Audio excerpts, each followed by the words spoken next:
Good afternoon, everyone. Afternoon, it's evening. Or actually, It's 9 p.m. Good evening. I've been waiting for the stream like pretty much all day, so I'm back in the afternoon. Okay, hey, welcome to Investment Addicts. We're going to be talking about something special today that's going to be relating to just about every single person. Actually, every single person, unless you are a trust fund person. One of those trust fund babies. Yeah, exactly. Somebody that has what was that joke? The trust fund. You know what I'm talking about. Oh, I can't remember it. I'll remember what it is. Don't even worry about it. So I want to start out first by saying that we are not lawyers. We are not financial advisors. We cannot give you we cannot give you financial advice or legal advice. So if you do have any of those or one of the two or a combination of both, please consult your attorney and your financial advisor respectively for that particular information. Everything we do say here is our opinion and should be taken as such. And on that note, we have a special guest today. This is Miss America. She is my girlfriend, and she is going to offer some great experience. She works. Actually, you know what? I'm going to let her take it away. Hi, everyone. My name is America. Yeah. Glad to be here, actually. I've been watching all of your streams, so Thank you. It's nice to finally be here. Thank you. In person. So you work as what? So I work, I'm not going to say where I work, but I work kind of in a fancy restaurant. I started off as a hostess and then as a cocktail server, and then kind of made my way into the office and more like important jobs like ordering and paperwork and paychecks and so it sounds money. Like you really just like leveled up in your business. I definitely tried to level up because the restaurant industry is kind of hard. It's hard to be at the bottom, if that makes any sense. Like not to say that being a hostess and a bartender and a server isn't like a quality job, but sometimes it could be very hard and a very thankless job sometimes. So you have to work yourself up too. I like the aspect that you're always willing to take on more responsibilities. Of course, I think that's what makes you a valuable employee, and that's why I feel like I've kind of made it that far in the restaurant is because I've always said yes instead of, oh, I don't know, or let me think about it. I guess I was a slave to my job for a while because I've worked every Christmas for the past 4 or 5 years, Thanksgiving. I mean, you sacrifice for your job sometimes in order to kind of level up, like you said. Yeah, that's something that everyone needs to. I mean, I guess I don't know if you need to do it to get ahead, but it is something that most people need to do. They need to have to. If you don't want to wash dishes, but you need the experience. I mean, you gotta bite the bullet every once in a while. You gotta start washing those dishes, and starting from the bottom. I started sweeping floors of a metal factory. I was actually before that was actually a good paying job, but before that I was washing dishes at a restaurant, and that's now bankrupt. That is now bankrupt, and it rest in peace, Soup Plantation, and those were the good days. Yeah, I loved Soup Plantation. That was my favorite place, but I loved that. It really put essentially hair on my chest. The aspect of starting off, and when you say start from the bottom as a server, most people think that getting a server job and you get tips, that's actually a good starting off job, especially if you work at a higher end steak fish restaurant. Would you not say that that's a good goal to go for? It definitely is. What are the downsides of doing that? That you're there forever. There's really no room for growth. Not everyone can be a manager. Not everyone has the skills or the people skills or the overall wow of, being a manager is hard. It's not easy. I'm not a manager, but I have I've been like a part-time manager, and dealing with issues both of your employees and the guests is overwhelming. So when you're when you're a server, not a guest, when you're a server, you're kind of just dealing with the issues of the people you're serving, but when you are upper management, you're responsible for everybody. Yeah. Everybody's faults become your own. Exactly. And everybody, that's what I know as a manager is, if people below you, they really fuck up, it's your fault. And it should not be anyone else's. That's really how it should be. Of course. And we're going to go into more detail on what kind of managers there are out there and what to look out for when you are on that search of finding your dream job. But I'm going to put this out there because I kind of have abided by this. Working overtime does not guarantee you employment. Meaning, just because you want to be a good person and you want to work overtime and you want to show yourself as a good person working overtime, you are still replaceable if you're in a job that has a high turnover. I actually think it's better if the manager knows that you really need the money.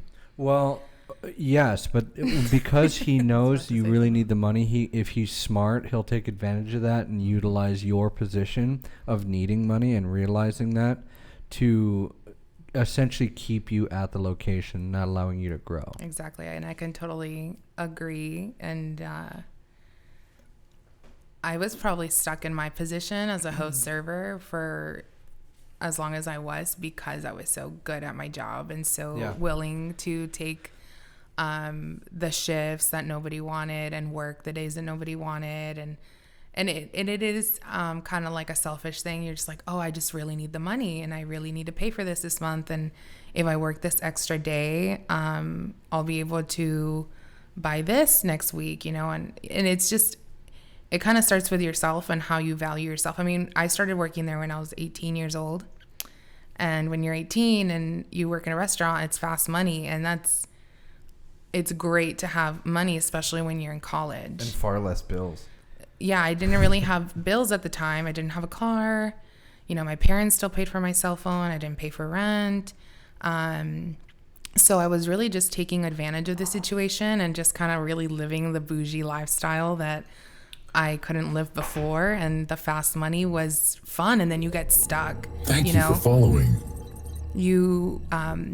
Thanks for following, Shaw. I really appreciate it. Thanks, Shaw, for following. Thanks, Shallow. Yeah. Shaw. Shallow. Shaw. Thanks, Shaw. Yeah, thank you. I can't see your name, but thank you. Shaw. How many pairs of Christian Louboutins did you buy? Well, and Louis Vuitton. well, I think at that bags. time, I wasn't like that bougie, but I could What are get, they, like $800 a pair? they're like $1,200 a pair. Hunty, Oh, know your stuff. Those are the red bottom shoes, in Yes. case everyone doesn't know that. Hint, hint. You got time to save up for Christmas. I babe. love Louis.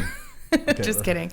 But you kind of get stuck in that sense of I'm gonna make my next dollar, super quick, and you spend it before you even get it, and that's not a good thing to live. I mean, I eventually learned that that's not right. I mean, the first 3 years I was just really living it and saving a lot of money and also spending a lot, and that's not good either. See, we've actually touched on this in the past about working your future time. Yeah, with credit cards. I know Yeah. you guys talked about that in one of the last streams. Yeah, working with this is a great example of working or spending your future income. You rationalize it in your brain about you know what, I only have to work 60 more hours of overtime. It's 60 hours. Yeah, and then 60 hours this month of overtime, and then I will actually be able to afford this item that I bought. Not including gas. Yeah, okay. I want to touch on something. What I mean about what was I gonna say? I'm sorry, I got a little bit lost. Oh, you touched on you being good at a particular job.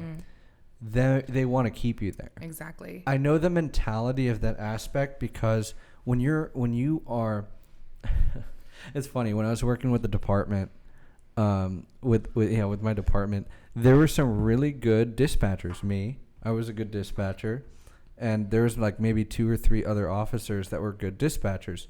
Hey, And could you give us like a dispatch radio call for the viewers? I Like mean, let's say if somebody just robbed the store and they're running, what do you say? 104 dispatch. 104 dispatch. We got a 211 in progress. 87 3645 Main Street. That's pretty good. Yeah. The RP is actually reporting that one black or white individual actually has a butter knife, and the butter knife actually it has been buttered, and he says, "Beware, he will slick you if you get close to him." Is Please that with Blue Bonnet? Yeah, blue bonnet. That's No. so funny. Or margarine? No, yeah, whatever it may be. But regardless, I know the aspect of being good at a job, and the manager or your supervisor, your captain, corporal, just want to keep you on that specific job, doing that specific duty, because it's more of a pain in their ass to train somebody else than it is for you to go and actually go up somewhere else to get better training, even though that's what you wanted. Exactly. It's just, and then you keep showing up because you think if you're going to do a good job, they're going to see potential in you. And then sometimes you just have to have a little bit of a breakdown to you'll actually notice that with upper echelon type work, that the longer you work for a company in an upper echelon type, not like a janitor or anything like that, but somebody that is in, I don't want to just say business, because it doesn't just necessarily mean business. It can be like an artist for a company or something like that. You become less and less replaceable the higher up you do go, because it does require a certain set of skills, and it does require a certain ability to adapt to certain circumstances. And that's kind of where everyone needs to be. If they want to be secure in their job, they need to have this certain set of skills that is hard to replace or hard to replicate for a cheaper price. Yeah, it's unique. You need to have some sort of unique skill or skills that you have that you can kind of replicate to your current manager. I mean, I know people that actually do bad on purpose just to be moved somewhere else. Exactly. And that's actually I don't know if that's a 9,000 IQ play or if it's No, it's, if you're in that position, you understand that if I'm good at this, I'm going to be here forever. Well, and also people have to be realistic. Exactly. Like, you can't just say, "Oh man, I make these floors shine so well." What does that even If mean? you're so good at it, why don't you continue to shine floors, unless that's your business? Exactly. Yeah, I mean, I shine floors shinier than anyone else, and I'm not saying that you're not replaceable, and I'm not saying that you are replaceable, but the thing is it's very, very important to realize that, how well it's going to depend on your bosses. How well do the boss want the floors shiny? Like, is it going to be worth $19 an hour? Yeah. So let's start with what's the first thing we want to do? Like, when you're looking for a job, and we're going to start from square one. You've lost your job. You're on unemployment. You're on unemployment. You're collecting that $1,100 a week. But by the way, that $1,100 a week ends in about 29 days from now. And you're going to be looking for a job because it's only going to be about $400 if you live in California. Exactly. Yeah. So, unless the House passes another bill, time to find this another job. So I think that this stream is going to be something that you guys need to take notes on. So yeah, I think the first step is going to get your resume in order. Like, time to take out that Boy Scouts out of your resume. Exactly. Yeah. Yeah, you need to have a grown-up resume. How do you do your resume? So I haven't looked. Well, actually, I've had a job like 2 years ago. I had a part-time job. The job that I have now, I've been there over 6 years now.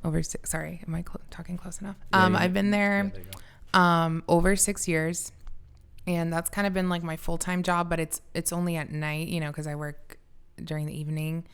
And I did get a day job for just one season during the day. But that job, I really didn't bring a resume because I knew someone. Oh, there's It's about one who you know. there's one way to find a job, and that is except if you cannot complete a resume, but you have family members, or if you have friends that are in the same type of job field that you want to be in, maybe they might be able to pull some strings. Yeah. Before we get into the whole resume talk, I've worked at 5 different restaurants, and one, I worked at TJ Maxx. I guess you can consider that retail. That was my first job ever. Mm-hmm. And TJ Maxx was the only job I didn't know someone. And my manager told me she hired me because I had never had a job, so I didn't have any bad habits. And I interviewed well, I guess. That's interesting. See, that's interesting. And I can really relate to, I'm sorry if I keep bringing this up, but some law enforcement departments won't hire laterals, meaning somebody that came from a different agency, because of that same example. It's because you're trainable. Exactly. When you're not trainable, meaning you have developed bad habits. If you've worked in retail for 13 years, 15 years, you've developed bad habits that nobody wants to try and iron out and pretty much air out dirty laundry on. They want to be able to train you and do it their way. Mm-hmm. And that's another aspect. It doesn't necessarily mean because you have if you worked there for a long time that nobody else will hire you, because technically you have bad habits. But let's say, for example, you worked at a company with a bad rep, and then you tried to change, the same business but different company, and sometimes there could be a bias against that. But all my other jobs, I knew someone. I still brought a resume, but I guess I've just been lucky, but not everybody is. Now, for the people that don't have a resume, how would you tell them to get started? So the people that don't have resumes, this is really interesting. And you can, it's honestly going to depend on how much you know Microsoft Word, or, how much you know a word processing program. But what I recommend, go on Fiverr, Fiverr, or Fivrr. It's one of the two. I don't know. It's Fiverr.com. And make an account. And just, type up in a Word document, essentially all your skills, experience, that Word education. Document, that Word document doesn't have to be it doesn't need to be formatted. It doesn't need to be formatted. Just essentially, it's going to be like you're throwing up on the page everything that you know about yourself. It's going to be your experience, your work, your name, your phone number, your experience, your education, everything that's going to be typical on a resume. And then go on Fiverr and find somebody to make that resume. You can get it as little as $5. So you can hire this guy, and 3 or 4 days later, you'll receive an email from this guy and saying, "Hey, here's your resume. What do you think about it?"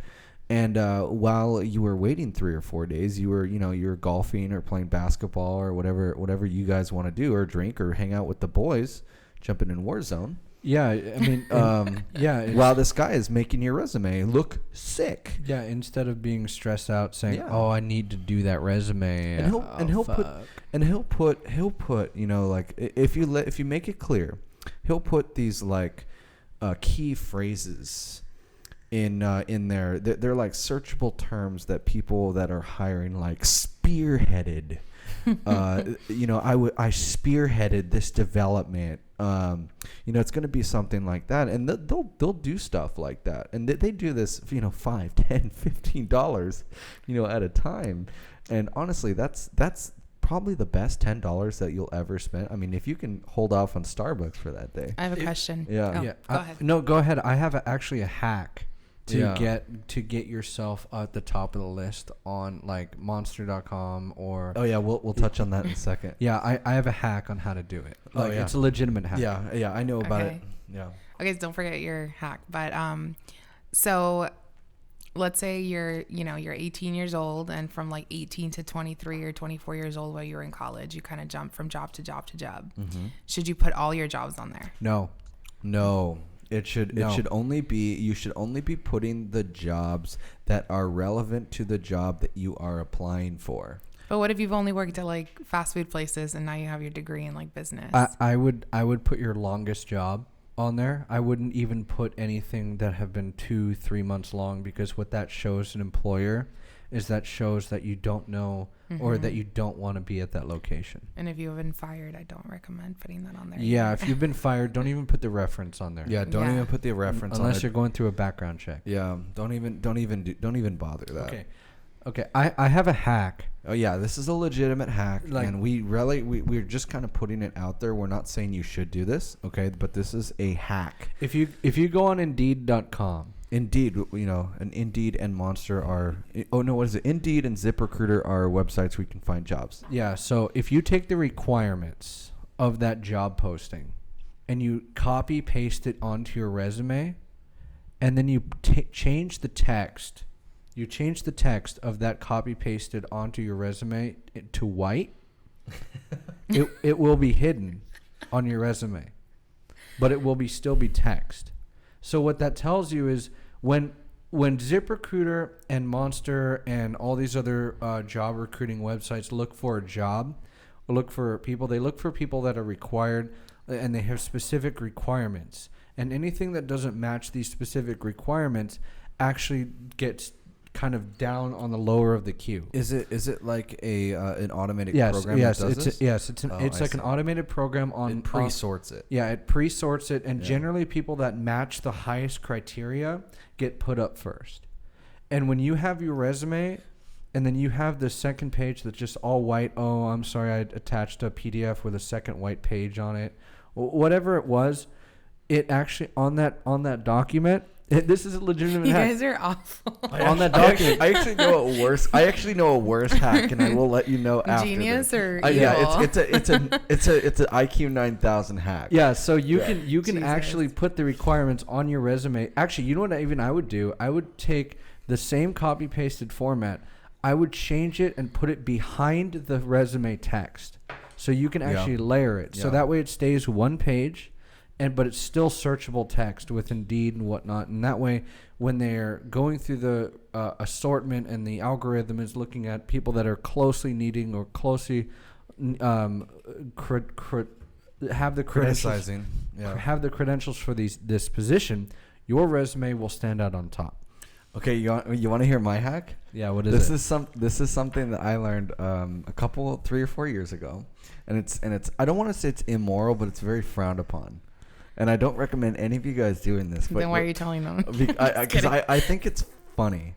Okay, this is a joke, you guys. Don't take this seriously. This is a joke, but This what is you not can legal do- advice. Remember that. Yeah, it's not legal advice and it's not financial advice. It's just a funny thing. So what you can do is, if you're one of the first people to apply for a job, all right, first people, what you can do is submit your resume and then flag it as inappropriate, and it will get pulled off, and you'll be the only resume. Wait. Flag other people's No, resumes? no. You flag the posting.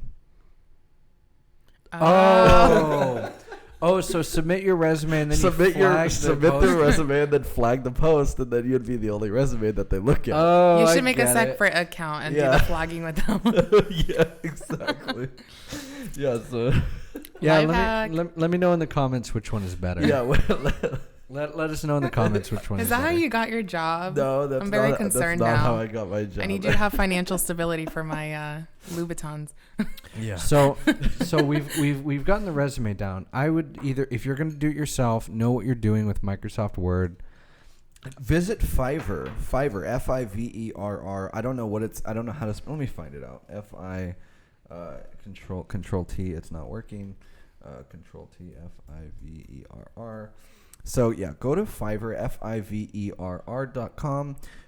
Contract with one of these, millions of people that want to make your resume. Pay $5-10, maybe $15 max.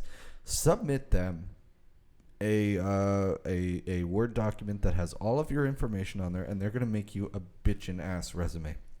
And that's going to be something that you can edit from time to time, and it's going to have, great catchphrases on there like spearheading and, spearheading developments and bullshit like that.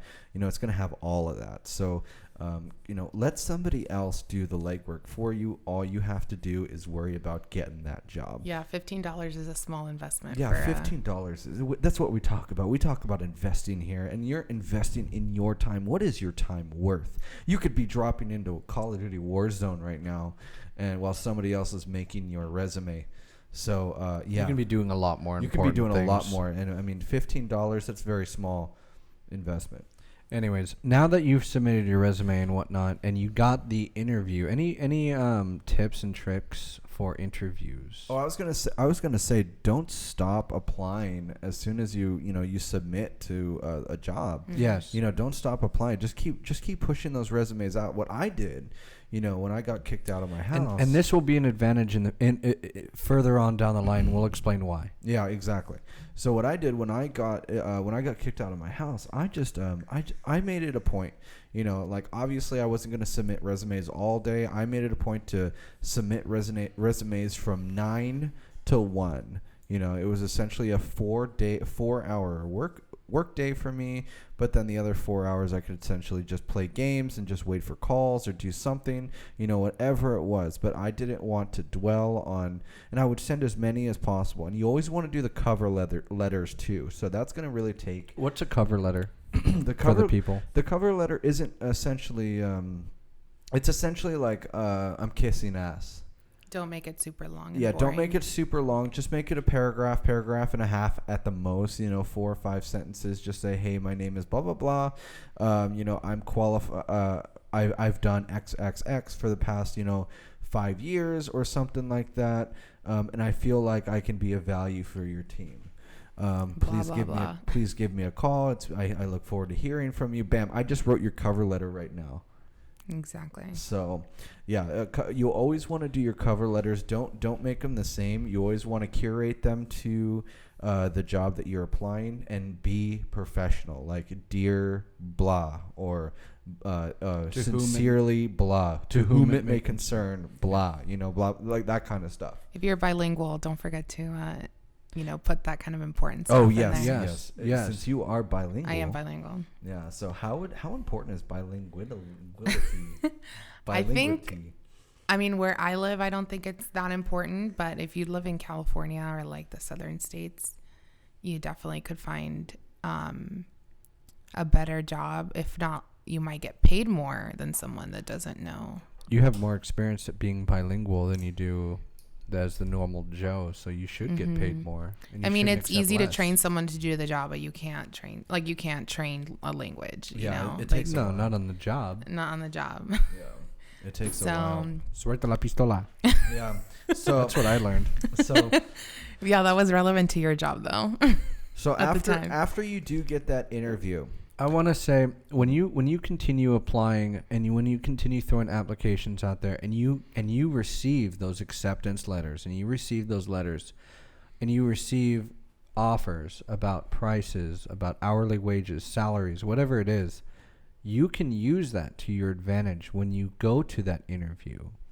And this is the reason why you don't stop applying at every job out there, is because you can use one job against the other.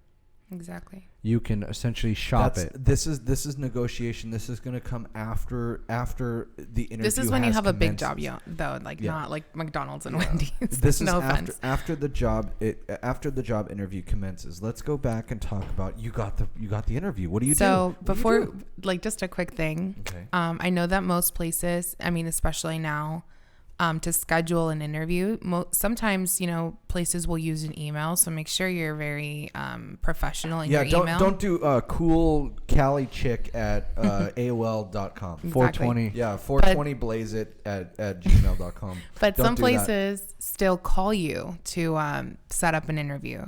So when you're answering the phone, to be like, yo, what up? Or don't have a dumb voicemail message like, yo, you know who it is, leave a message after the tone, or don't, you know what I mean? Yo, 3 to the 6 to the 6 to the 9, represent the ABQ. Don't up, say biatch? Exactly. Don't say something dumb. Just be like, you've reached America. Sorry, I missed you.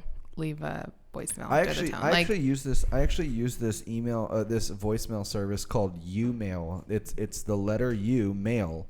And it actually curates a custom voicemail for you. It's automated, so if your mom calls and your mom, it's going to be like, "Hello, Nancy, blah blah blah isn't at the phone right now. Please leave a message." So it will automatically pick up the owner of the phone's I don't know how they get the name, but it's really, really interesting. So it's super cool, and it also blocks spam. So that's really Yeah, cool. and then those like Lady Gaga songs aren't gonna fly. Yeah, don't have don't those, do that. What is it? This is a short tail voice message brought to you by Verizon. Don't do that. Yeah. So before you even get the interview, like make sure your outwardliness of like your voicemail, your email, the way you respond to emails, the way you talk on the phone is even calm, if it's collected. Yeah, even if it's even if it's McDonald's, like they don't want McDonald's. some crazy person answering the phone like, "Yo, what up?" Like, "What's Hey up?" Alexa, thanks for joining us in the stream. Go ahead. Yeah. So now that you have a professional email and you responded accordingly and your voicemail set up, you got the interview. Yeah, again, don't have 420blazeit@gmail.com. Don't do that. Yeah. Shit. Yeah. I need to get on topic now.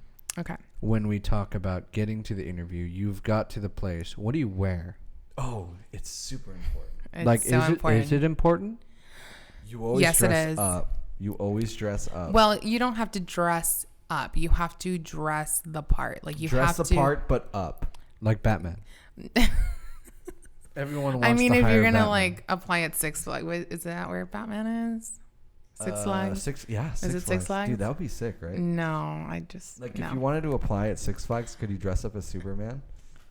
We're gonna move on. I mean, First rule is probably don't wear jeans. Like slacks. I think women can get away with like darker jeans, but just don't, because I went to an interview in jeans once and I got hired, but my manager's like, "What were you thinking?" I was like, "Well, I'm 18. Yeah. I don't have slacks." Always go to Target, get a $20 pair of slacks. I mean, nobody's Yeah. gonna know the difference. Make sure you fucking iron those before you go. Get the crease. Look on the University of YouTube on how to iron dress pants. Exactly. Make sure it's absolutely crucial for you guys and gals to have that crease. What's up, Alexa? So have that crease. Yeah, especially for women, I do recommend Do you show titties? You should not show your titties. I would not recommend. I mean, there's nothing wrong with wearing like a V-neck, if you have a blazer or whatever. I mean, don't go in there like breastfeeding people. What if they're like gargantuan? Like, I mean, we're not getting into women's bodies, okay? But it is important to try and look as. You're the worst. Stop laughing. It's not funny. It's a serious question. This is my boyfriend, you guys. I can't believe it. But try and just look as comfortable, but also like you don't want to wear something you're uncomfortable in because it's going to show. If you're a man, get a haircut, shave your face, tuck in your shirt if you need to tuck in your shirt. If you're a woman, put your eyebrows on, girl, and some mascara. You don't need a lot of makeup. And it's funny because I mean, at my job, I would say it's a little fancier. It's a little bit older people, and I've seen girls go in there, with crazy makeup, pink and yellow eyeshadow. Will a normal girl know what crazy makeup is? I think anyone. Like, Okay. I think even you as a man, you'd be like, oh my God, like, look at that girl's face. Yeah. Where does the what are those things? Where do the wings end and the eyebrows start? You're asking the real questions here. You're gonna have to go to youtube.com and check out James Charles or something. Someone that's not canceled on YouTube right. A lot of people are canceled right now, but but I think it's just important to feel comfortable. Ask somebody, be like, hey, do I look okay? Ask somebody in your family, your mom, a friend. If you know someone that works there, take a picture and send them, be like, is this okay? Like, or ask them, like, especially for me, that I knew someone, I asked them, I said, hey, what should I wear? What should I say? Do I tell them that I know you? You know what I mean? Just like things that are relevant to the situation. There's been times where I had an interview where I had to shadow someone all day. So, wear professional, comfortable shoes where if they ask you to stay for a little bit, you can. You never want to say, oh, I can come back, because that also might not look good. Is that mostly for servers shadowing? No, I've never I heard actually of shadowing for an interview. I actually have an associate's degree in early childhood education, and I interviewed at a preschool, and part of the interview was to shadow for 4 hours one of the teachers. I'd be like, I got shit to do. Like, I got 3 other interviews to go to. How bad do you want the job? Well, apparently, what are you paying me? That's like, okay. That's also that's don't do all of your interviews in one day, because something like this. That's a good point. That's something like that can happen where you Schedule. show up and they're like, hey, can you stay for an hour or two? And just like, we really like you. Can you just check it out? And, and they asked me to shadow because they said, oh, we've had a lot of turnover recently. So we're trying this new thing where we want to make sure we like you and that you like us before you get the job. And that's another thing, don't just get a job because you're desperate. If you already hate it walking in, there's nothing wrong with you walking away and finish your interview, be professional. You never know if that manager might quit and go somewhere else. And then, you know what I mean? Mm-hmm. But, be respectful. If they call you back and they offer you the job, you don't have to lie and say, oh, I already got another job. But if you don't feel comfortable, like telling them, I really just didn't like it, just say, oh, I actually have another opportunity. Like, thank you so much for thinking of me. Be professional. Exactly. Yeah. This whole job interview process is just you being a professional human being. You don't want to burn your bridges. Exactly. Don't burn your bridges until you get the information, and then you can decide whether or not you want to burn that bridge. Mm-hmm. Joker, just want to kind of back up real quick. This is our guest, America. Hi. That's her name. Mm-hmm. And she is my girlfriend. Yeah. Great. Yeah. I know someone here. That's how I got on the stream. Yeah.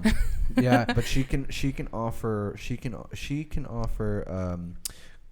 advice with a type of retail and food management type of jobs, and she has lots of experience from jumping to job.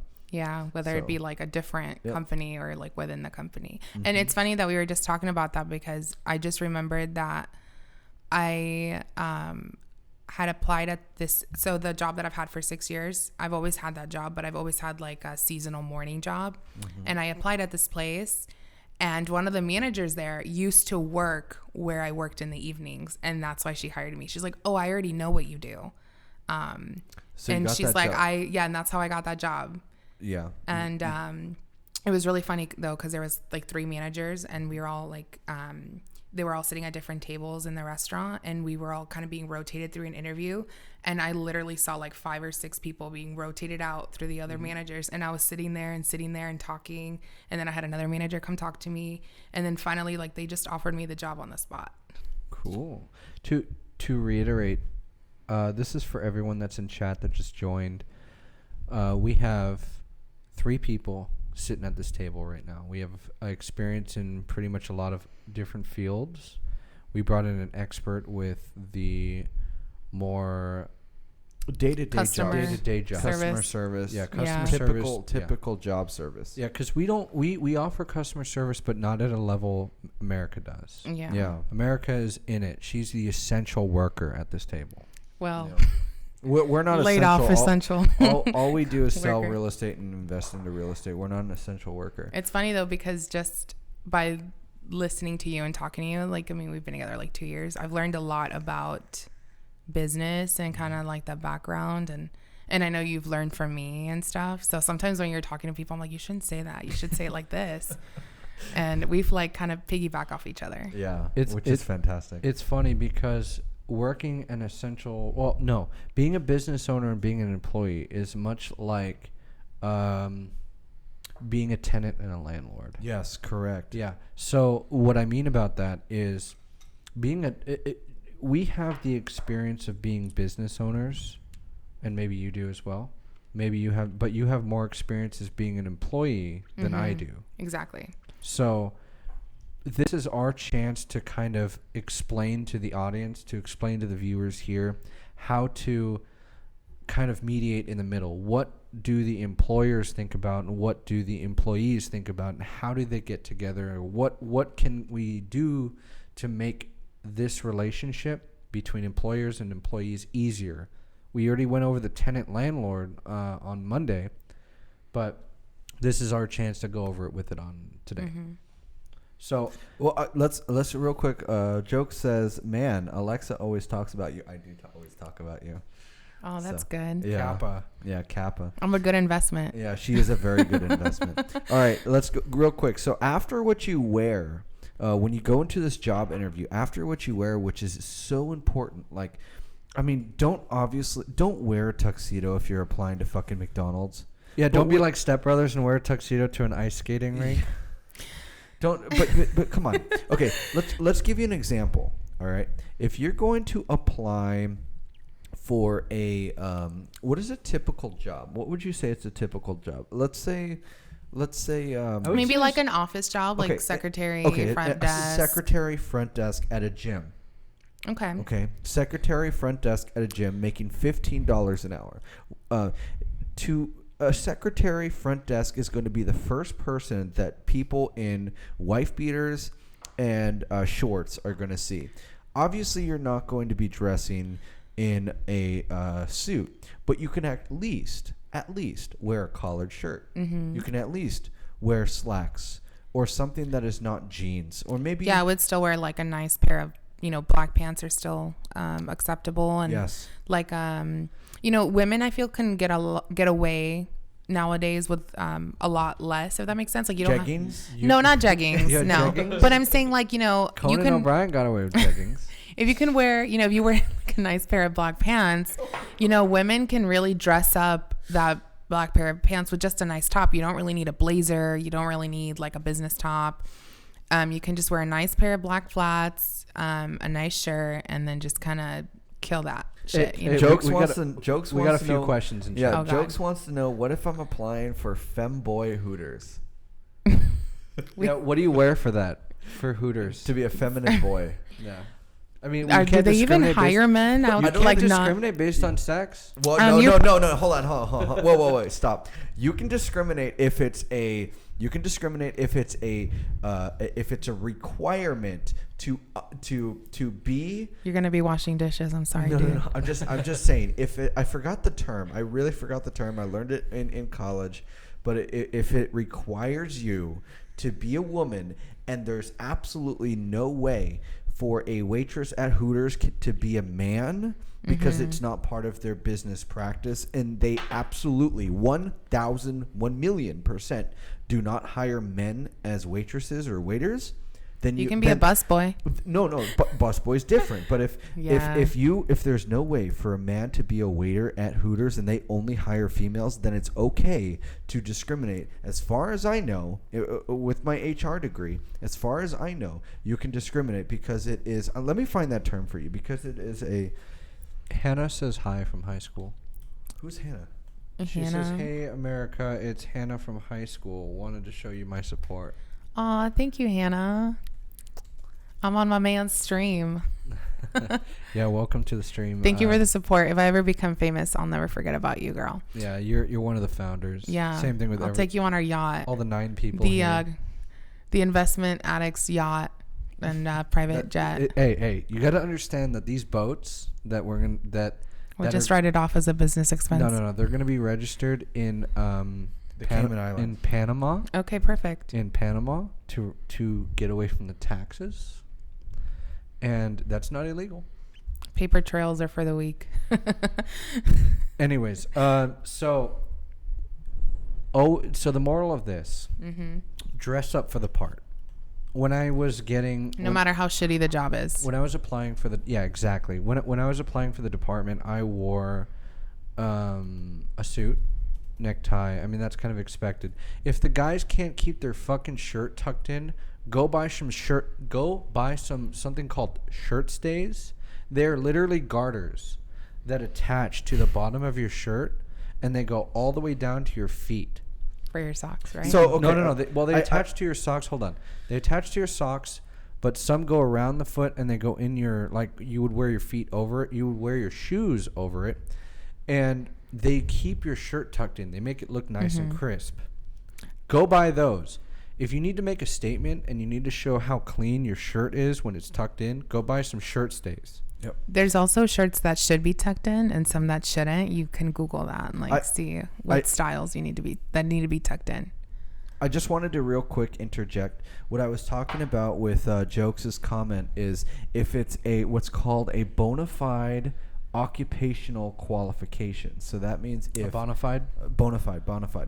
If it's required by the company for Hooters waitresses or waiters to be female, then you can discriminate based on if they're a man or a woman, because it is a bona fide occupational requirement for the waiters to be female. So that's Hooters. Yeah, that is only with Hooters. Hooters, Tilted Kilt. Didn't they go out of business? Yeah, they did. Twin Peaks, isn't that like in the South? So okay, so What did Joker say? Joker said, listen, if you ever come to Egypt, we will make the Alexa tribe, and we will get your own setup for Call of Duty. Thanks, Jokes. I want to go to appreciate Egypt. it. We're gonna go to Egypt one of these days. See the pyramids. I bet you take selfies in front of the pyramids all the time. Yeah, Dude, Probably with a Supreme hat too. Dude, get a Supreme hat. Put a Supreme brick on the pyramids. Yeah, and then send us a picture. Yeah. Send me a picture. DM me a Discord. Okay. We need to get on topic. Yeah, now. exactly. So going back to topic, after you get the interview, you've dressed the part. You're now talking to the interviewer. You are the interviewee. So they're gonna look at your resume. They're gonna find out what sort of experiences that you are, or why you're qualified for this job. I want to add one thing. Just because you submitted a resume online, bring a fucking resume. Yes. Bring a fucking resume with you, and I don't mean print it out in your printer 20 minutes before the application, or on 20 minutes before on 5-point paper. On 5-point paper. I mean, go to Staples, go to Office Depot, buy something called resume paper. This resume paper is kind of like an off-white kind of cream color with a texture. Yes, on it. don't just get a white piece of paper because it's too harsh on the eyes. Believe me. Like when I see paper, the last thing I want to see is a white ass fucking piece of paper. I want to see a cream or what's called a bone colored paper. Yeah, this paper has a texture to it. It's really thick. Mm-hmm. It's not like construction paper, but it's like it's thicker. It's not flimsy. Yeah, it's thicker than regular paper. Feels good to the touch. Yes, and when you give them that, and there's no typos or no issues with the resume, it looks a lot more professional than white paper. Don't print it on white paper. Spend the extra $10 to go buy, I think it's like 50 or 100 pages of resume paper. And those are the only papers you drop off to managers, you bring to interviews. You don't just submit those to anything. You just bring them with you, and you keep a folder of them. Keep a folder, bring it to your interview. Hannah says, America, you need to start selling real estate. You would rock. Your positivity is so contagious. People would love you. Well, I did express to you once that I wanted to get my realtor's license, and you're like, it's too expensive. It is expensive, and it's a pay-to-play. It's a pay-to-play type of game. Well, that's a good investment, I guess, if I'm going to be good at it. If you're going to sell real estate, it sure is. Okay, I'm going to look into it. Yeah, we'll look into it. So while we were talking about bringing a hard copy to the interview, one time, I actually said no to this job, but they were asking me questions about my resume. They're like, what did you mean by, putting spearheaded, be prepared for those questions. Know your resume and also do research on the company, because they asked me what I knew about it. And thankfully I had done a little bit of research. Cause if they would have asked me that, I would have just walked in. I'm like, I guess I'll find out there. They would have just been like, no, like they asked me like, so what do we do? And then I told them what they did, and they're like, oh, okay. So that just shows that you understood what you're applying for. It's not like I was on Indeed submitting every other resume because I'm desperate for a job. Like, oh shit, which one was this? This was You're like, wait, where am I? Yeah, wait, what company is this? Is this Tuesday or Thursday interview? I can't remember. So Iron Gate Real Estate says that I will pay with all caps for America's real estate schooling. Yes, I hope you're work. not drunk, Iron Gate. Can I get that in writing? It's in writing right now. It's in writing. Oh, work. Yeah, is that legally binding? finding. Somebody clip that. Somebody Somebody clip clip that, that yeah. for a contractual. See, I'm learning the Yeah. lingo Somebody clip that for a contractual obligation. I'm gonna be with the Three Aggregate Real Estate. Musketeers over here. Hannah says, "A girl, I've been doing it for 2 years. I love it, and the paychecks are bomb." Nice. It's bomb if you're doing work and doing turnover.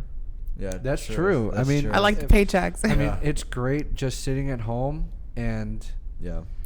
Yeah, I mean, collecting checks. No, you I gotta wasn't like completely. I mean, I was partially laid off, and then there's weeks where I don't work, and then there's weeks where I work every day. Yeah. And I feel like after this pandemic, or after what's happened and quarantine and everything, I'm like, I really need to find a job where I'm not disposable, even though I've been available and literally too available for my job. Like, it's like dating someone and you're too available. Like, don't do that. Yeah, Don't do that with your job either. Like, you have to have self-respect in all aspects of your life. And so I've really just been soul searching for something different and better. I see. You know? So now is the time. So after you're in this interview with your perfect ass clothing and you've brought your hard copy of your resume to After you've already submitted. after you've already submitted your resume online, that guy, that interviewer, his time is worth so much money that he's actually taking his time and spending it with you to ask you questions. You're gonna slide that piece of paper over, and that's gonna add, it's gonna add another point on the chalkboard, or they don't even use chalkboards anymore, on the whiteboard, and No, on the iPad. yeah, on the the iPad +1, and they're going to be surprised that you brought that extra copy to the interviewer, so you can go back and forth. Like, it's not just for him, it's also going to be for you, and you're not going to want to say, hey, let me see that resume. You're going to be getting one for yourself. You're going to be giving one to the interviewer. You are the interviewee. You're going to be giving one to the interviewer, and you're going to review it. You're going to talk about, hey, listen, like, look at this. I got blah, blah, blah, blah. I got X amount of experience. This is why I am qualified for this position. Honestly, the best interviews, correct me if I'm wrong, the best interviewers are the ones, or the best interviews are the ones that you don't even know you're being interviewed, because it's just a conversation across the table. You're talking about real estate, or not real estate. That was in my regards, but you're talking about the job. You're talking about the guy's family life or something like that. You're just having a genuine conversation. When you're doing these interviews, if you can request not a group interview, that would be the best. Because when you're in a group interview, you don't really stand out. You're essentially competing with other people.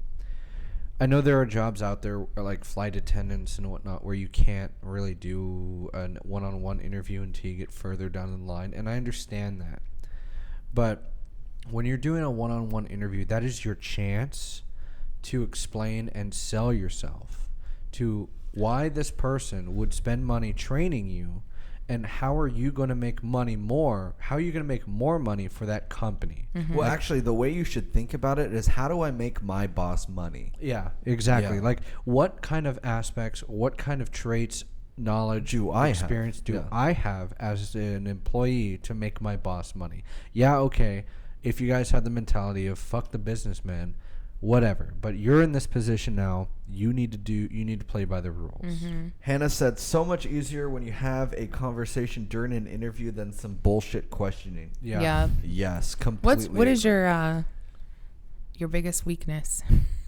Oh, don't even ask me that, because I have no weakness. I was just kidding, I but like, that's one of those dumb Oh, questions yeah. that I got no fucking weakness. hate. I got What's no your weakness. weakness? Well, actually, to be honest, you actually want to let them know what your biggest weakness is, because it shows that you're human. That is true. Like, I think that was one of the Yeah. questions that I struggled, like, especially in my TJ Maxx days when I was interviewing for that. Like, they asked me that, and I was like, oh my God, I don't even know what to say, because, and I think that's what made me more prepared for later interviews. Oh my God, the cat wants to come say hi. Yeah, sorry, our cat is Kiki. Yeah, I told you. You know, if you see below, we have 2 cats in our stream setup. So Yeah. that's part of the stream, just so you guys know. So one of the questions, and I was very proud of myself for answering the way that I did. I actually applied for a dentist office, like front office. I was just looking for something like part-time, like I do every season. Like for those of you like that don't get what I'm talking about, I live in a very touristy area. So we have what is called like snowbirds, and so they go away for the summer because it's too hot, and then they come back during the winter because it's perfect here and it's snowing where they live. So during season is like a good time to find a job. So I was trying to find a job or whatever. The demand for employees are high. Exactly. Yeah. And so I applied at this dental office, and the lady asked me, what do you think is fair pay for you? And she asked me that, and I hadn't even thought about it because I had never been asked that question. And so just like right up like the top of my head, I had been looking for office like receptionist jobs, and all of the ones with experience were like, oh, we'll pay anywhere from like $20 to $22. And then the ones with like no experience that just like required like a high school diploma, they all went from like $13 to $17. And so I told her, I said, I think 16 would be fair. And she agreed with me. I was kind of like in the middle, but not like the lower middle, if that makes any sense. And she agreed with me because I don't think she felt I was asking for too much. And I told her, I was like, I'm willing to, work up. But I also didn't like lowball myself. I could have said 13 because I didn't have an experience. What I notice is when somebody asks you that, well, that's actually one of the first things you should be prepared to answer in an interview is what is your pay that you're requesting. And you always want to give a range. You don't want to give a defined answer because you don't know their intention on paying you either. And I'm not going to say you need to pay or request a higher pay than normal. It needs to be fair. If you're going to say, between just like America said, is $16 to $20 an hour, and they could offer you, $18, $19 an hour, and it's a win-win on you. Hannah said so much easier. Oh no, Hannah said the answer for what is your biggest weakness is interviews are my biggest weakness. That's actually a good one. Thank you. That is a smart ass remark, and you will not get hired. Yeah. No. Maybe you wouldn't hire them. That's not entirely true. I applied for a valet job probably 10 years ago, and they asked me. How old are you? I'm just kidding. Shit. I applied for a valet job. It was my first job, and they actually hired me as a supervisor first off. Oh, word. But Way they to asked go, me, Tyler. what's your biggest weakness? And I said, probably driving a stick shift. I was like, driving is like your living. Required. Right? Yeah, required. It is your... You're like, yeah, that's why I need to be the supervisor. It is so your I bona fide occupational qualification. Well, yeah, 2 weeks later, I was driving a Bugatti and a Lamborghini in Beverly Hills. Oh, man. But, I mean, it wasn't mine. It was just a valet, but still. All right, so sad to know you don't have an actual so Bugatti. You're in the interview, you've nailed the questions, and that's the thing. You need to do your research on what the company is. It's super important to understand. Do your company. research. Yes, it's super important to do your research on the company that you are applying to. What do they do? What is the culture like? Do they have a motto? Check on Glassdoor. What is Glassdoor.com or Glassdoor.org? I don't know what website it is. Look up what the salaries are of the current employees, just to have it in the back of your mind. Don't walk in the front door and be like, "Bam, I want $90,000 a year, no questions asked." No, don't do that. But you need to just. What do you do when you get rejected? Question in the you chat. cry. We'll talk about that. Just kidding. Don't do that. Let me finish. So after you nailed all the questions because you are a stellar employee, they might come with you at two things. The one thing that they might come to you with is, one, we're going to set up a second interview. We're going to set up a second interview either in front of a couple people, or in front of another manager or something like that, just to make sure that you are the person that we're looking for. Or two, they're going to say, you're hired. When do you want to start? But let's touch on what do they do. This is assuming that you've nailed the questions, and if you haven't nailed the questions or the experience, that may be something that you need to work on. I personally, depending on the job, especially if it's an entry-level job, experience isn't too much of an issue. It's not about the experience. What are you talking about? It's what you do. No, I understand. I mean, I think he's talking about like hourly. Like that's what I'm talking about. I'm not talking about becoming like not everybody's you. Yeah, I'm not talking about becoming like a property manager or some shit like that. I'm talking about an entry-level job. Not McDonald's. I'm talking about like working as a valet guy or working as a server or secretary. Yeah. Like the things that you learned in school and the ability to articulate the information that comes across your desk is very important.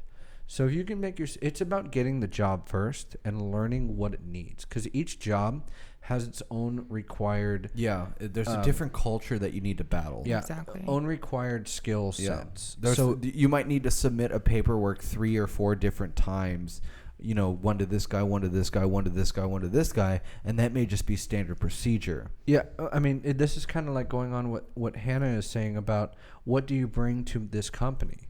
Yeah, what do you bring to this company? I mean, I think it's a loaded question. I think the best response to that question is, I am great at adapting. Yes. Yeah. I'm great at adapting, and I am trainable. Yes, I am trainable. Yeah. And I can adapt. And then sometimes when you start the job, you kind of start to see the flaws in the system, and you I don't have a specific example, but I know that I've have brought stuff up like to my manager's attention, or I'll say, hey, how come, and you never want to go to your manager and be like, we need to start doing things this way because this isn't working. Like, you always want to say, hey, have we ever tried doing it this way? Yeah, that's a good because idea. then that way, if they've already tried and it's failed, you don't look dumb, or they'll think about it and they're like, I don't think we have. Maybe we should think about that, and it's also once you, I guess we'll talk about like once you get the job, but why are you laughing? What do you bring to the table? What do you bring to the table of this company? I bring the table, bitch. That's funny. That's a good response. That's very good. Yeah, be sure you close the door when you walk out, dude. Yeah. Don't let the door slap you on the ass. Joke states, dude, I'm not confident enough to talk to a garage guy. Who would I be confident to talk about a job interview? Dude, Jokes, that's gonna be something on you. And you need to practice on social interaction. Wait, what do you mean a garage guy? Like garage repair guy? Okay, so is he trying to get a job being a mechanic? No, I don't know what he's trying to do, but give me a little background on that. Background, please. Background, and I'll help you out. Give me a little background on what kind of job you're looking for. What do you mean about garage guy? Yeah, and I'll help you out.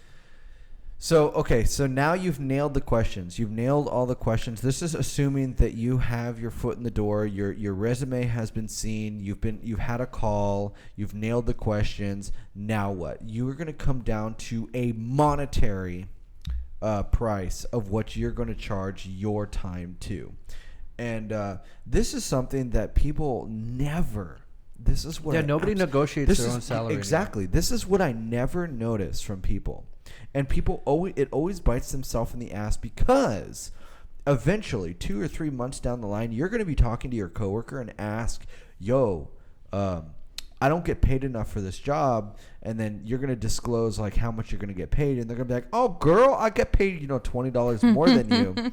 And that is because you need to negotiate, and you need to know what you're worth. And also, if that is the case, if they do not hire you for what you are worth, it is essential to walk away, because this is assuming you have options. Exactly. Yeah. This is assuming you have options and skills. This is not including somebody that can mop floors. This is somebody that can make the company money, like being an artist, like being, some sort of tradesman. You're an amazing welder or something like that. And you need to negotiate within the marketable range. You can't say I want $100,000 a year when a welder's getting paid $20,000 a year. 40. Or $40,000 a year. It needs to be, you can say, hey, if you're going to be a welder, you can say, hey, I want $38,000 a year. And you may end up getting paid more than the welder across the way from you at $35,000. But still, like, every discussion with your employer is a negotiation. And he expects that. A negotiation is expected in this. And it's going to be a push and pull. And if there's something and if you can't agree on something, if you cannot agree on something, the last question you should ask is there something, what is your lowest you will take? And then if you don't like it, be willing to walk away or take it. The Hannah has said that if they don't appreciate you from the get-go, it won't change over time. That is true. Sometimes it just doesn't work out. But for example, let's say it's maybe not your dream job, but that maybe putting in time there. And there's sometimes that having a job on your resume makes your resume. So let's say you're maybe not making what you wanted, but it's not completely awful, and that this job is going to give you the experience, and it's going to be a stepping stone. Yep. If you really can't find anything else, go ahead and take it, because you have to work. It's but a game. Also give it a year. Give it a year. If you don't move up, if they're not seeing your potential and you're good, then you can start looking for a new job and put that on your resume and put any little detail that you had at that job, just to kind of. You also need a resume. You can't just apply to a big job without any. Go to Fiverr, get a resume. I want to put that into perspective. I currently work as an executive assistant. I haven't told anyone on stream this, but I do real estate. I manage my own business for commercial property. I have 3 jobs. The third job is me working as an executive assistant. I work a CEO of somebody's life. Yeah, I am the estate manager. I am the guy that the individual comes to with questions regarding his own life. Yeah, you literally run his life. Yeah. Literally, yo, what stove should I get? Yeah, like, hey, I have a question about this stove. I need you to find the difference between the two. His time is worth more than him doing the research on that. That's the kind of work that I do. When you become very wealthy, you too will have an executive assistant, because your mind energy is not worth expending for less than $60K a year. Yeah, so when you are a multimillionaire and you have so much shit on your plate, the time it will take for you to do the research between 2 different items will take long. You'll lose more money than what it's worth than just paying somebody to do it. Hannah says that you're a straight boss. I'm a straight boss? Yeah. What is that supposed to mean? You're a boss. Well, you're a boss ass bitch. Thanks. Well, where I'm going with it, kind of bouncing off of what America has said, when it comes to experience, I'm accepting a lower than market rate for my pay. I'm not going to say what it is, but it's lower than market. But I understand that the 99% of the problems I deal with every single day is what 1% of what the population deals with problems. And the reason why I like that, it's a marketable skill. Yeah. Mm-hmm. The reason why I like that is because it offers one of a kind experience that you can only get if you're in that position. Hey, give us one example and not an Eastman example. Give us one example. I mean, an example of a problem that only the upper 1% experience is. Okay. Recently, I'm dealing with a car part that got sent to Amsterdam. This is a multi-million-dollar car. Okay, no, this car is probably about $800,000. It's a one-off car, there's a part. It's probably, I think it's like the transmission or something like that. I have to look at my notes. I have to take notes on everything, but it's like a transmission that got sent to Amsterdam to get repaired. Now this repair could cost about 20 grand to repair, but regardless, it has not arrived at Amsterdam, and it was sent at the end of April. So my job, instead of having the person that owns the car do it and calling Amsterdam, and he could just sit at home and smoke cigars and Tyler's taking care of it. TV Yeah. and Tyler's taking care of business. Yeah, exactly. He pays me to call the post office in Amsterdam, to use my minutes, my roaming minutes, to call Amsterdam, to call the guy that was supposed to receive the part, to call customs to see where the part's at, and figure out where this part is at. And that's one example of what I do. Aside from managing a 50-car collection, I do insurance, I do real estate, I do liabilities insurance as well. I do accounting, I do comparisons between items, I do contracts, I do everything when it comes to this it's a guy. multifaceted situation. So all right, let's So- I'm sorry. Go ahead. We got a lot off topic. Yeah, we there. got a That's lot okay. off This top- is fun. Are you guys having fun in the chat? That's We are. Word. That's essentially where we're going at with jobs. Like when you become a multimillionaire, multi-billionaire, negotiate. negotiate your salary. Negotiate your salary.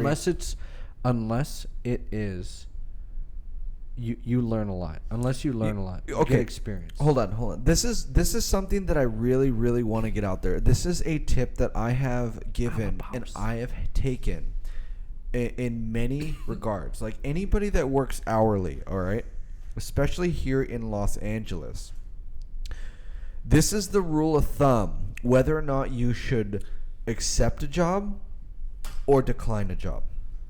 All right? Okay. The rule of thumb is your first hour's pay. And this is very important.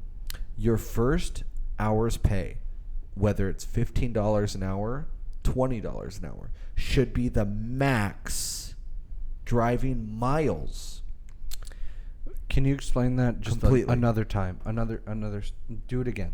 So if your first hour's pay is $15 to $20 an hour, whatever it is, it should be if it's $10 an hour, if it's $8 an hour, let's say it's $8 an hour, 8 miles should be the max amount of miles that you should drive in one direction to your job. So if you're getting $10 an hour, The max you should drive is 10 miles. An hour. Because anything other than that is going to be severe depreciation on your car. It's going to be extra gas that you can not afford.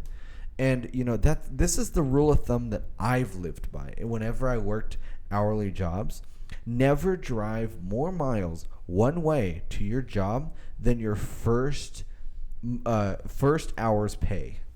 Hey, Hannah, thanks for joining us. I don't know if you're leaving or not. It kind of sounded like it, but thanks. I'm glad we're not boring. Thanks, Hannah. I appreciate it. I'm glad we're not boring. She says that, honestly, I thought you guys were boring, but it's actually pretty cool. Yeah, we try to make it I've been trying to interesting and advertise you relatable. guys on my story. Yeah, we try to make it My entertaining. story. Hey, did you know that there are some ridiculous job titles out there?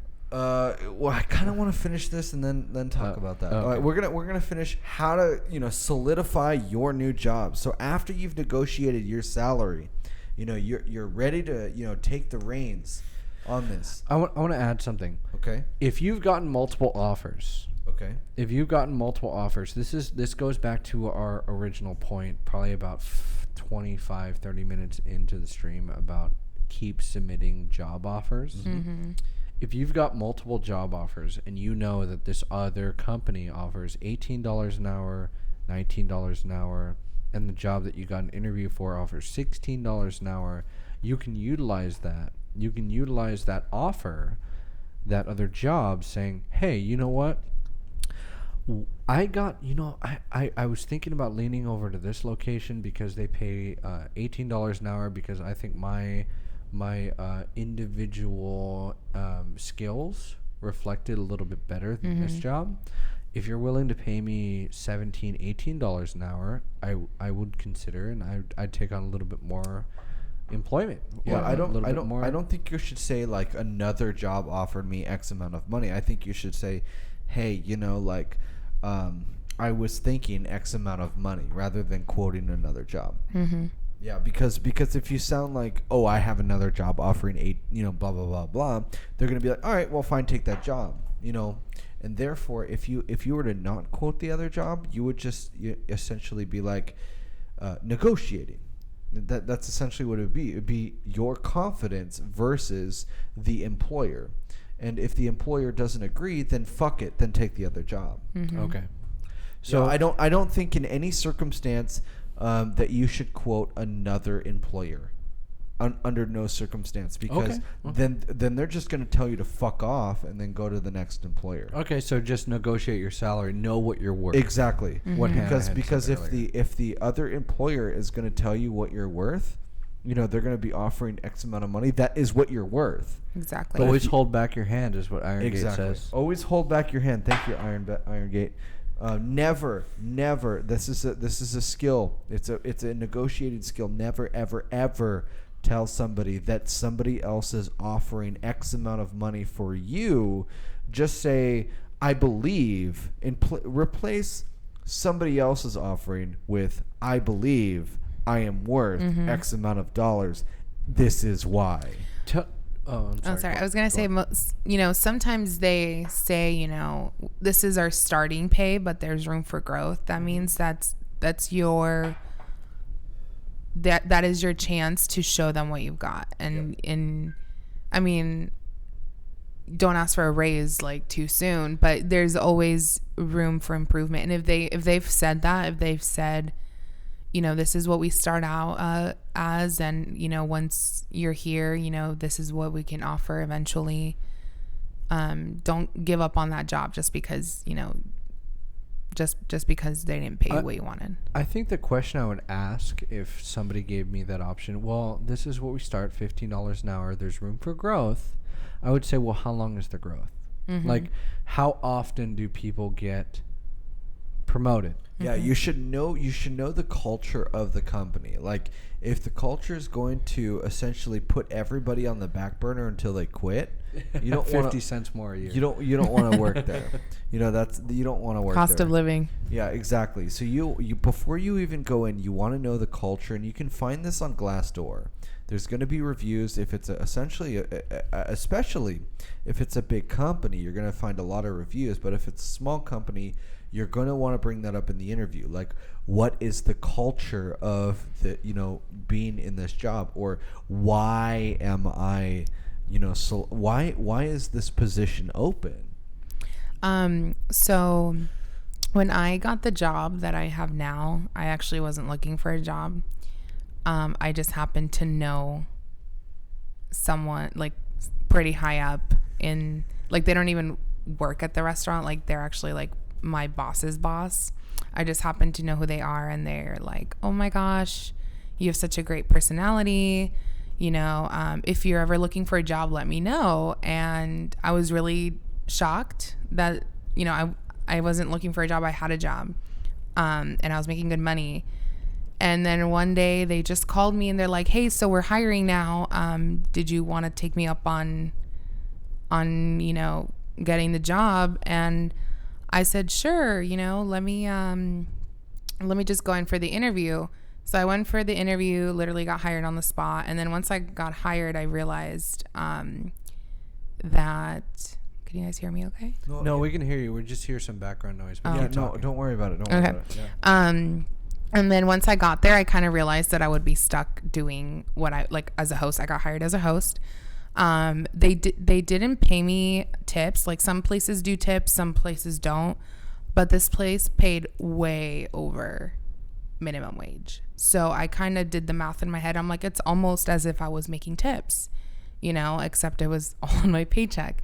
And so I went and took the job because it was good, like, hourly rate. And at first I wanted to quit in like the first 3 months. I wanted to quit so bad. I hated it. I only got like, Why'd you hate it?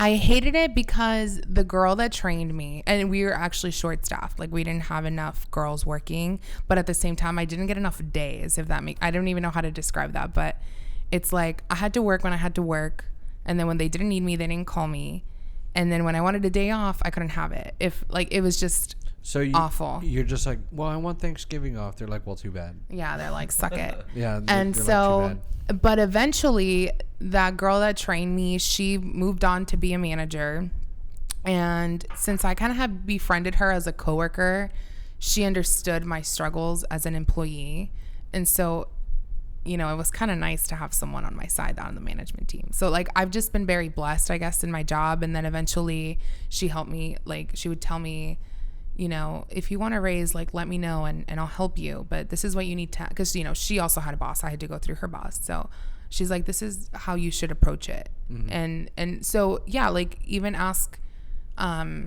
people that have been in your position, not like an outside hire, you know what I mean? And then eventually I became a cocktail server. So I worked in the bar. And the tips in the bar were okay because it was all happy hour and it's way cheaper. And you know that's how servers make money is check balances. So if you have a tab that's $100, 20% is $20. You know, if you have a tab that's $50, 20% is $10. And sometimes there's a cheap person, they give you $5. You know, they give you 10%. 2.5%. Right? 2.5%. You know, you're 2.5%. Yeah. So during happy hour, in the bar, we also served the full dining room menu. And like I said, it's a fancy restaurant, it's very expensive. You know, if you're going to go in there, even with just 2 people on a date, like if you have appetizer, dinner, and dessert, and like maybe a drink each, you're going to spend $200 at least. God damn. So during happy hour, you know, 2 people can spend $30. You know what I mean? So it was very different culture than it is in the dining room. And so what I noticed is that the other bartenders and the other servers in the bar wouldn't offer full dining menu. And so I would, you know, do the spiel. I would be like, oh, hi, welcome to happy hour. Have you joined us before? Like, these are our specials.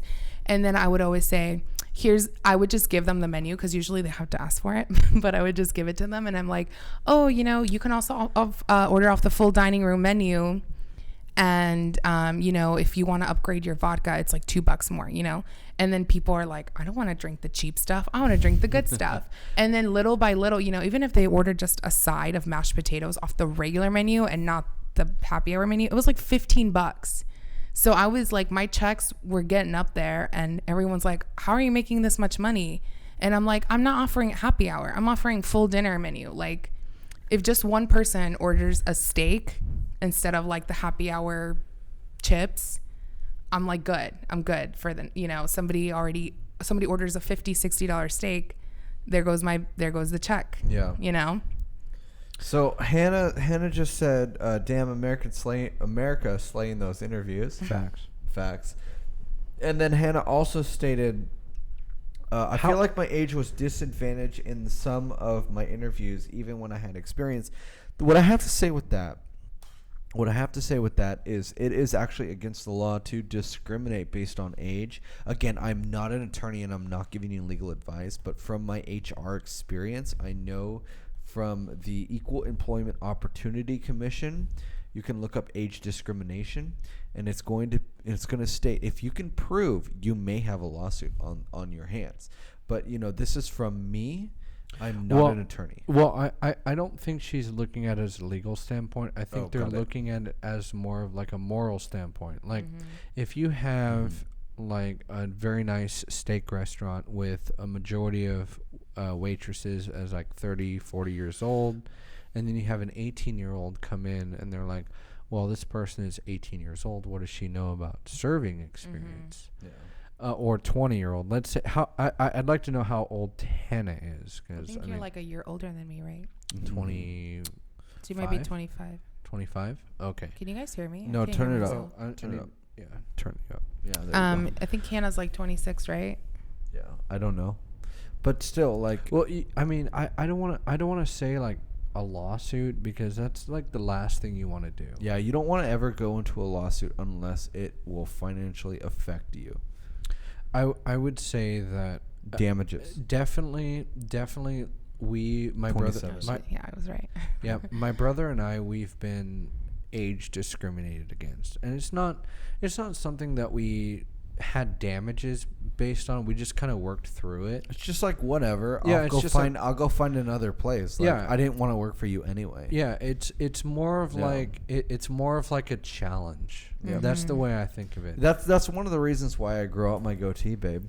Well, it's because I like it. It's because I manage a lot of contractors and I need to look professional telling them what to do. Yeah, he's also not allowed to shave it. Yeah. So Well, when you think you've been age discriminated, I think you should just take it as a notch on your vest and just move on. I think you should just find somebody else that's willing to take that chance, because when you do get that person and you are going to be happy. That's essentially what happened to our mortgage. Yeah, that's like, true. With our mortgage, we're like, Yeah, we're buying a house at 27 years Yeah, old. they're like, what the fuck? You're buying a house at 27 years look old? at these Like, kids coming in here. yeah, making over, X amount of money a year. Like, what? That's not possible. Like, yeah, bitch, look at this. I even was surprised though, let's because chill out. I'm like, yeah, you were what? No, you were 26 Yeah, I when you was bought. No, you were 27. 27.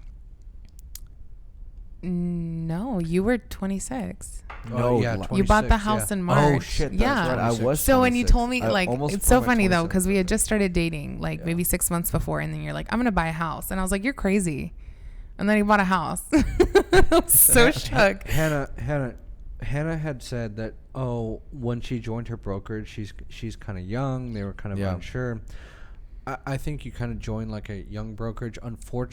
Fortunately for my brother and I, we have a really, really fortunate broker. I'll actually post his SoundCloud right now. No, his He's Spotify. really cool. His Spotify. Oh yeah, Spotify. Yeah, he's a really cool guy. He's super smart. He makes his own music, but what I really liked about my broker was he's willing to take that risk on. And just because you're young, that actually puts you in an advantage, the way I think of it.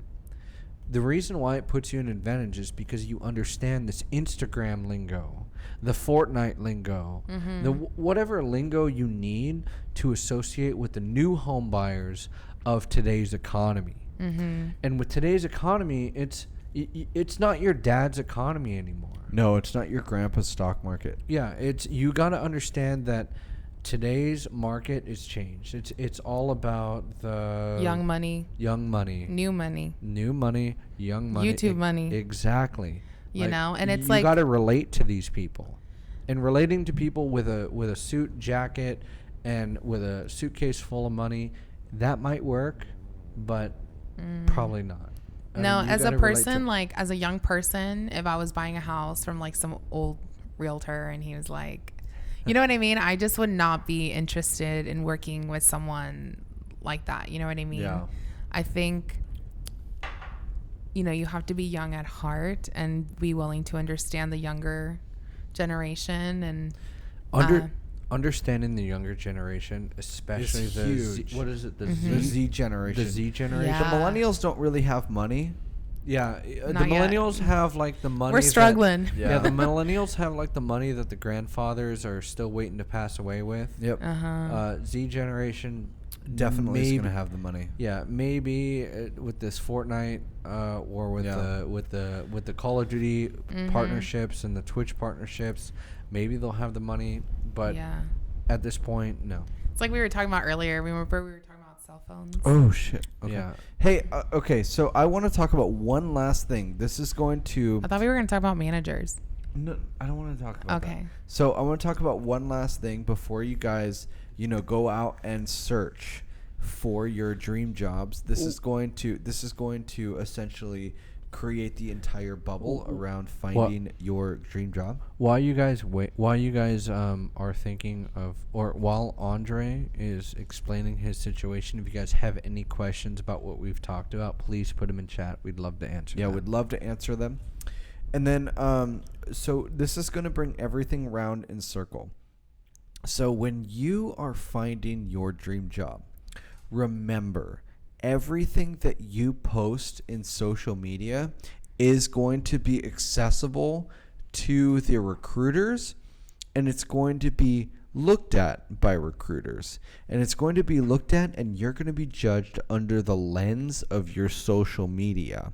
And it's going to be very important that you maintain a normal decorum. Essentially, maintaining a professional, or what the job you're applying for. So please do not be posting racist, or I'm not going to say essentially what it is. It's not even just racist. It's just like crazy things. Just like crazy things. Just out of normal decorum items. Just be a normal person when you're trying to, or maybe change that stuff on private. And also, did you know that it's not legal for an employer to ask for your social media password? Well, okay. I have a side note for that. Yeah. It's not legal. I didn't know that, but when it comes to a background check, they have an obligation to look through okay. Well, I guess with a background check, when you're going through like a law enforcement, if you're applying for like the FBI or like Santa Monica Police Department, if your background investigator asks you for your social media password, if you want the job, you're gonna give it to them. You're gonna give it to them. Yeah. Because that shows integrity, and it shows that you have nothing to hide. Yep. And they couldn't. And to tell you the truth, they couldn't care.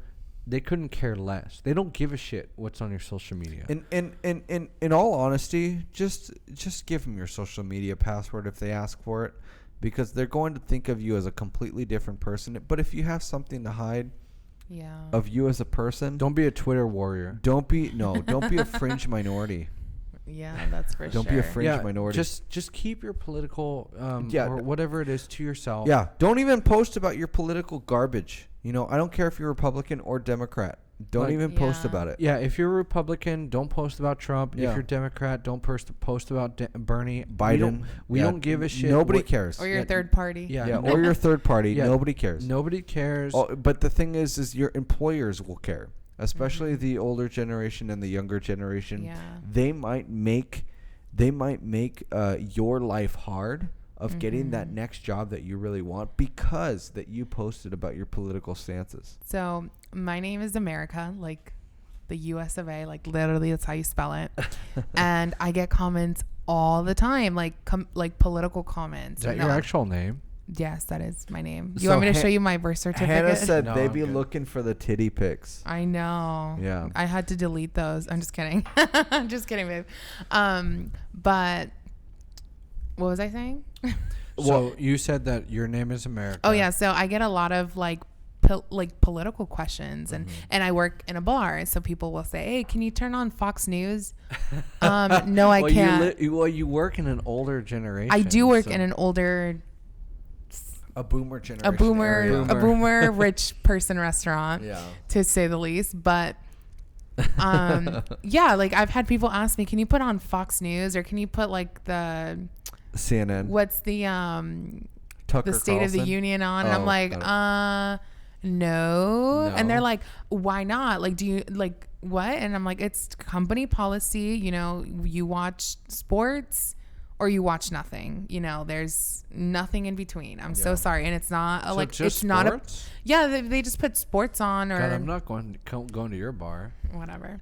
Well, I mean, what else are you supposed to put on a fancy, like, I mean, I guess the bar area is not as fancy as a dining room, but you just can't put on the news, unfortunately. No. And you can't put on certain shows because of language, and you know what I mean? Like, it's just one of those things that it's just, don't be bothering your bartender and telling them to put on Fox News. I'm sorry, that's just not appropriate, And then you don't want to start a fight with the person that's sitting next to you at dinner, and it's just not appropriate. If I came in and just said, I need to know the news. I don't care what news station you put on. Can you just put something on? I've been camping for the last 2 weeks. I need to know the fucking news. Can you put something on? That's what your phone is for. I don't have my phone.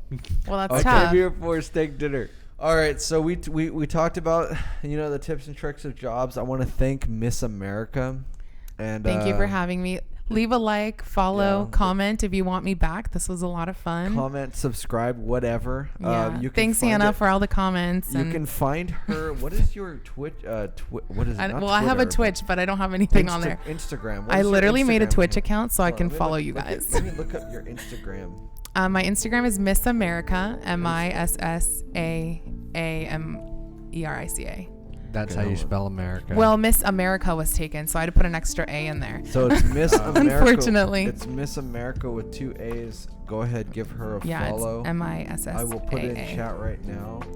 Aw, you're so sweet. I will put it in chat right now. But if you have any further questions, would look forward to answering. Hannah these said I'm questions. hilarious, and you should have me back. Hilarious. I should be the permanent third person. I'm just kidding. yeah, if you guys have any additional questions on like job tips or any questions that you guys are preparing for an interview, preparing for an application, preparing to create a resume, let us know. We want to answer those questions right now. Mm-hmm. And I mean, we're here to help you. That's the whole point.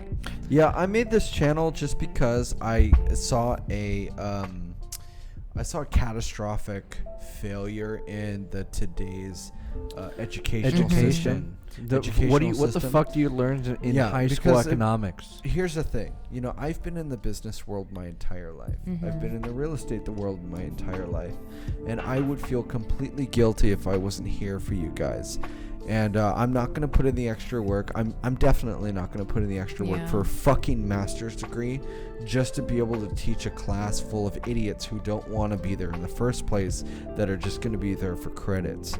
So that is the reason why I made a Twitch channel, just so I can be and inform the people that want to know about financial success and how to be, well off, how to get those jobs. Honestly, I'm here for you guys. I don't care if I get paid. I don't care if I, get follows.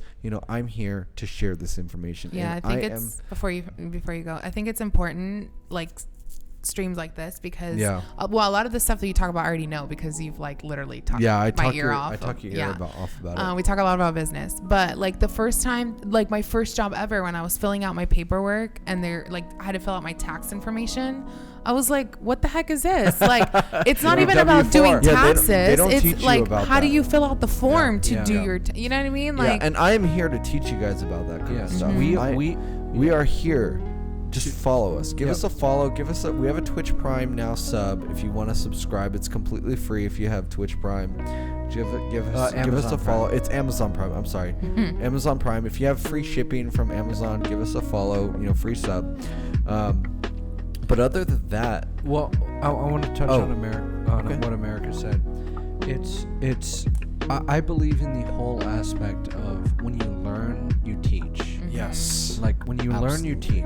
That's a saying that I absolutely love by heart. I don't believe in learning something and then you keep it for yourself. It's very, Because- very selfish. It's not only Yeah. selfish, but that's how information and history and family secrets become secret. I mean, Yeah, they die. your family secret is important.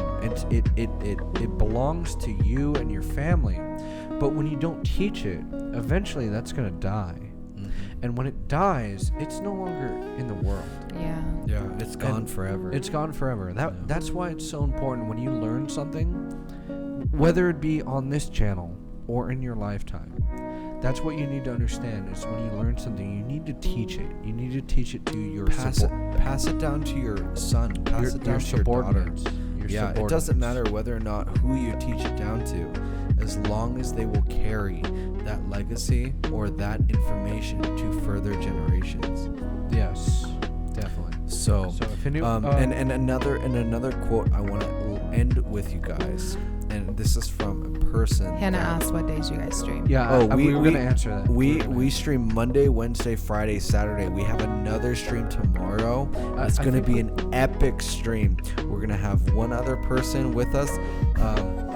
I didn't know about this. Listen. Yeah, I didn't know we were streaming tomorrow. Listen, I have a We have company coming. I have a party tomorrow, and I don't No, know we how don't. well. COVID. I don't know how well it's going to happen tomorrow, but I'm going to try to stream tomorrow because I love streaming. If we don't stream tomorrow, I'm sorry. Yeah, if we don't stream tomorrow, For sure, Monday, right? I'm really, really sorry, but for sure we will make a double stream on Monday, but we are going to try as hard as we can to stream on tomorrow because our normal Twitch schedule is Monday, Wednesday, Friday, Saturday. We stream 4 fucking days a week At 9 p.m. and this is free FREE. Tell your Can't friends. spell free information for you guys to know and learn. But I want to end with one last quote. You can climb that mountain. You can climb, how long it takes. You're going to go up and down, up and down. And when you finally reach the top, you're going to see a beautiful view. But then you're going to realize you're only halfway there. Keep climbing. You're like Bob Ross with your words. Thank Well, you. actually, that was the great word. This is the great of words Dr. of Disrespect. Dr. Disrespect. We have to give those credits to him because Yeah. that's what Yeah. he said. And understandably, that's what I believe in. Yes. I think Dr. Disrespect is a great streamer. Dr. Disrespect, and I'm happy that he has really made my life better with his Baba-ness. He's definitely a prophet. But His look is he- iconic. But unfortunately, he has been banned from Twitch I'm sure he'll due to come back. contractual law. And but he will be back. I can feel it. In contractual law, we will never know the issue on why he's banned, but we will know that he will be back. Yeah. Of course. You want to plug the Yeah. you want to plug the Spotify for this song? Yes, You guys- I will put the Spotify in. This is our broker, Mr. Iron Gate Real Estate. He makes this music from scratch. He is the lead singer. He is the lead singer of this song. This is something that I jam to when I am feeling down, and it just boosts me up to the biggest and happiest person I can be. Yeah, this is a Thank great you. song. This is by Mr. Sulfur Sky. He's going to put a link in chat. We're going to let the music roll out for about 30 to 45 seconds. If you guys like the music, please play it on Spotify. Great artist. Yeah. Thanks so much for watching and listening. Yeah, if you have anything to add, America. No, I think this was fun. I think the chat liked it. Thank you so much, I don't know. people. You haven't. I'm like your first girl guest. I know. Yeah, it's gonna go down in history. We're going to have more girls in the You know- stream. I hope not. Yeah, we're going to have more girls on the stream. Don't worry about No, you're that. not. I'm just kidding. Yeah, we are. I actually found out I was gonna be on the stream like 5 minutes before you guys went live. Like I was sitting on the couch eating ramen, watching How to Get Away with Murder, and Andre's like, "Do you want to join?" I was like, Yeah. Sure." Thank you all. Thank you so much all for joining us on this beautiful Friday night. I know you could have spent it anywhere else. Monetary gain. I know you could have spent it anywhere else. You could have spent it at a bar Yeah. or, at your But you friend's spent it house, with Miss But America. you spent it with us, and we deeply appreciate it. Yeah. And we will see you tomorrow, everyone, 9 for- p.m. at 9 p.m. Pacific. Maybe, for possibly. something that you'll never learn in school. Thank you so much. Let's not make promises we can't keep. Oh, I will definitely keep these. Thank you, everyone. Alrighty. Thank you so much, and I will talk to you guys soon. Have a good night. Have a good night. We will let the music night. roll out. We'll let the Thanks. music roll out. Thank you. See what you do to me.